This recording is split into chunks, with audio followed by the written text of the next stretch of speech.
Hippias, a sophist, and Socrates are talking about what is beautiful. Hippias has defined the beautiful as a full life, the life of a man who is rich, healthy, honored, grows old, buries his parents, and in turn receives a magnificent funeral from his children. Socrates, putting his question in the mouth of an unnamed questioner, asks Hippias if this full life is most beautiful for everyone. Hippias strongly affirms that it is. The unnamed questioner then asks, well, what about Achilles? Achilles' mother was a goddess. She doesn't die. Achilles can't bury her. That's the joke. The heroes cannot enjoy this full life because their parents never die. And the gods enjoy it even less because they can't bury their parents nor be buried by their children. Why? Because they don't die. They're so deprived. Well, Hippias is not very amused, and perhaps you aren't either. But to understand how this joke holds the key to the greater Hippias, we need to back up for a moment and consider the dialogue as a whole. In the first line of the greater Hippias, Socrates calls out, "O Hippias, the beautiful and wise." The theme of the dialogue is the beautiful, and right from the start that theme finds itself embodied in Hippias. Now, as I mentioned, Hippias is a sophist. He is one of the elite, a globetrotter, a consultant, a teacher. As people say today, he does well by doing good. Now, Hippias is in Athens to negotiate a peace treaty. The year is 420 BC. It's just after Aristophanes put on his devastating comedy about Socrates, The Clouds. The dialogue falls into two main parts. The first part, which is relatively short, concerns Hippias, his art, his travels to other cities, particularly Sparta, and the private wealth that he gains while doing his public service. One of his services, which also wins him private clients, is to give show-off speeches, sort of like TED Talks. Hippias says that he's got a wonderful speech on the beautiful practices that a young man should pursue. Its subject gets Socrates thinking.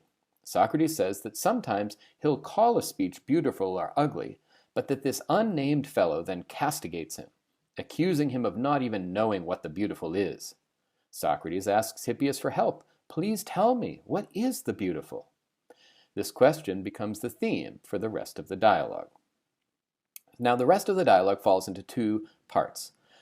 In the first part, Hippias offers three answers to the question, what is the beautiful? First, he says, aversion. Second, gold. And third, that full life that I described earlier.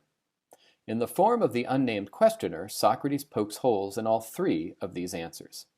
In each case, he does so by invoking the gods.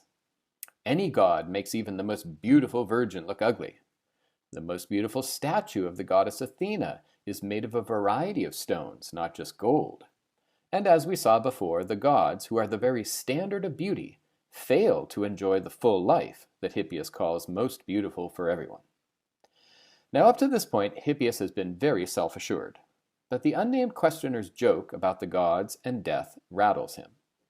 So, in the second half of this second part of the dialogue, Socrates, or his unnamed questioner, offers three more definitions of the beautiful. First, it's what's fitting. Second, it's what's beneficial. And third, it's what's pleasing in sight or hearing. None of these definitions satisfies Hippias, because each one tries to combine two things that Hippias refuses to combine. What's fitting preserves the appearance of beauty, but not its being. What's beneficial gives some substance to the beautiful, the promise of some good, but so separates the beautiful from the good. And the pleasure through sight and hearing points to something common to these two senses, but not private or particular to either one, and Hippias denies that such a thing can exist. So, by the end of the dialogue, Hippias has become quite angry.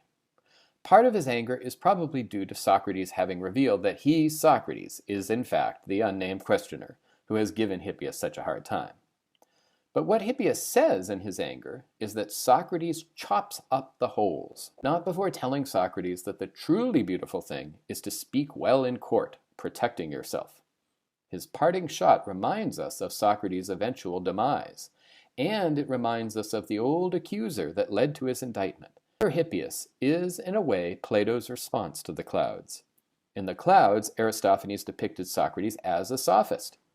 Here, Plato shows us the sophist wise and beautiful, i.e., a man who boasts to be wise. Plato compares Hippias with a man who loves wisdom, and as such knows that he does not possess it. Love is what Hippias lacks. If Socrates knows anything, it's erotic things. And in understanding love, he understands the beautiful.